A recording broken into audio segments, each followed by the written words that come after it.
మన రక్షకుడైన ప్రభువైన యేసుక్రీస్తు నామములో మీ అందరికీ శుభములు తెలియచేయుచున్నా. ఈరోజు బలపరిచే వాక్యము కీర్తనల గ్రంథము 23 మొదటి 3 వచనములు. యెహోవా నా కాపరి, నాకు లేమి కలగదు. పచ్చిగల చోట్లను ఆయన నన్ను పరుండ చేయుచున్నాడు. శాంతికరమైన జలముల యొద్ద నన్ను నడిపించుచున్నాడు. ప్రభువైన యేసుక్రీస్తు వారు గొప్ప కాపరి. మనము ఆయన మేపు గొర్రెలము. ఆయన తన గొర్రెల పట్ల వ్యక్తిగతముగా శ్రద్ధ తీసుకుంటాడు. నీ పరిస్థితులన్నీ నీ కాపరికి తెలుసు. కావున నీవు ప్రతి విషయంలోనూ ఆయనను విశ్వసిస్తూ నీ పరిస్థితులన్నిటినీ ఆయనకు వదిలిపెట్టు. యెహోవా నా కాపరి అని నువ్వు చెప్పగలిగినప్పుడు నాకు లేమి కలగదని నువ్వు తప్పక చెప్పగలవు. మనలను పచ్చిగల చోట్లకు నడిపించాలన్నదే మన గొప్ప కాపరి యొక్క ఆశ.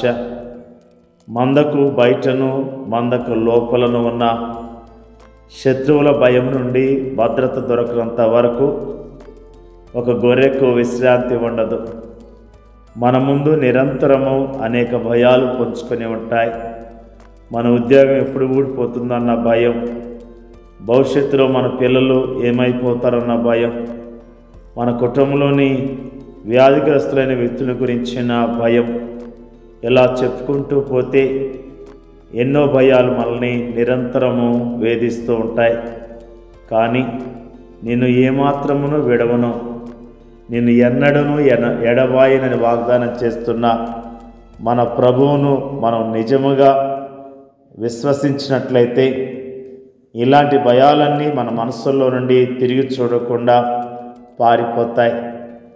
అప్పుడు మనం ప్రభువు నాకు సహాయకుడు, నేను భయపడను, నరమాత్రుడు నాకేమి చేయగలడని ధైర్యముగా చెప్పగలం. మన గొప్ప కాపరి మనలను నడిపించాలని ఆశిస్తున్నాడు. గొర్రెల్లాగా మనం కూడా అనేకసార్లు మన సొంత మార్గంలో వెళ్ళాలని అనుకుంటాం. అలా మనం వెళ్ళినప్పుడు దుఃఖము మరియు నిరాశ నిస్పృహలు మాత్రమే మనకు ఎదురవుతాయి. అలాంటి పరిస్థితుల్లో మన జీవితాలు ఎండిన ఎడారుల్లా తయారవుతాయి.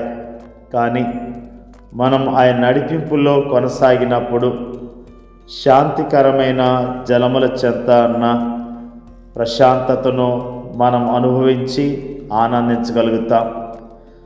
మనము ఆయనకు దూరముగా వెళ్ళి ఇటు అటు సంచరిస్తున్న సమయంలో మన కాపరి మనల్ని సరిచేసి తిరిగి తన యొద్దకు తెచ్చుకుంటాడు.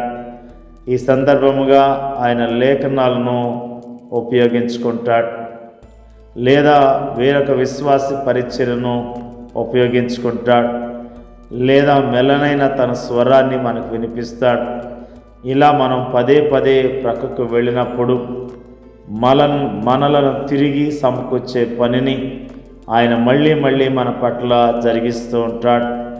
మనల్ని తిరిగి తన దారిలోకి తెచ్చుకుంటాడు. ఎందుకంటే ఆయన మనలను అమితముగా ప్రేమిస్తున్నాడు కనుక. ప్రేమైన దేవుని యొక్క ప్రజలారా, ఆయన మనకి కాపరిగా ఉన్నాడు. ఆయన మన కొదువులన్నీ తీర్చే దేవుడిగా ఉన్నాడు. పచ్చిగల చోట్ల నడిపించి మనల్ని పోషించే కాపరిగా ఉన్నాడు. శాంతిని సమాధానం ఇచ్చి నడిపించే కాపరిగా ఉన్నాడు. ఇంత మంచి కాపరిని మనం కలిగి ఉన్నాం. ఆయన మంచి కాపరి కాబట్టి మన కొరకు సిలువలో రక్తం చిందించాడు, మరణించి సమాధి చేయబడి 3వ దినం తిరిగి లేచాడు. ఆయనందు విశ్వాసం ఉంచడం ద్వారా మనం దీవించబడ్డాం, రక్షించబడ్డాం, పరలోక సంబంధమైన పౌరులుగా మార్చబడ్డాం. మరి మన ప్రభువైన యేసుక్రీస్తు మన కాపరిగా ఉన్నాడు. ఆయన బయటి ధైర్యం తెచ్చుకొని యోగ్యముగా ఆయన కొరకు జీవిద్దాం. దేవునికి వాక్యాన్ని దీవించునుగాక. పరిశుద్ధుడైన మా తండ్రి, జీవం కలిగిన మా యేసయ్య, నీకు వందనాలు స్తోత్రాలు తెలియజేస్తున్నాం. ప్రభువా, నువ్వు మంచి కాపరిగా మా జీవితాల్లో కార్యాలు జరిగిస్తున్న విధానం బట్టి నీకు స్తోత్రాలు తెలియజేస్తున్నాం. పచ్చిగల చోట్ల నడిపిస్తున్న విధానం బట్టి నీకు స్తోత్రాలు తెలియజేస్తున్నాం. శాంతికరమైన జలముల యొద్దకు నడిపిస్తున్న మంచి కాపరిగా మా జీవితాల్లో ఉన్నందుకు నీ స్తోత్రాలు ప్రభువా. మరి ముఖ్యంగా నీ యొక్క అయ్యా మరి కాపరి అయ్యా నీ యొక్క మరి కాపుదల్లో ఉన్నామని ధైర్యం తెచ్చుకొని విశ్వాసంతో జీవించడానికి సహాయం చేయండి. వాక్యం చిన్న ప్రతి సహోదరిని సహోదరులను వారి కుటుంబాలను దీవించి ఆశీర్వదించండి. అయ్యా నీ స్తోత్రాలు. నీ నామంలో ప్రభువా ధైర్యం తెచ్చుకొని విశ్వాసంతో జీవించడానికి మీరే సహాయం చేయండి. అయ్యా నీ చిత్తాన్ని మా జీవితాల్లో జరిగించి మమ్మల్ని అధికంగా దీవించమని యేసుక్రీస్తు పరిశుద్ధమైన నామంలో అడిగి వేడుకొంచున్నాం తండ్రి. ఆమేన్.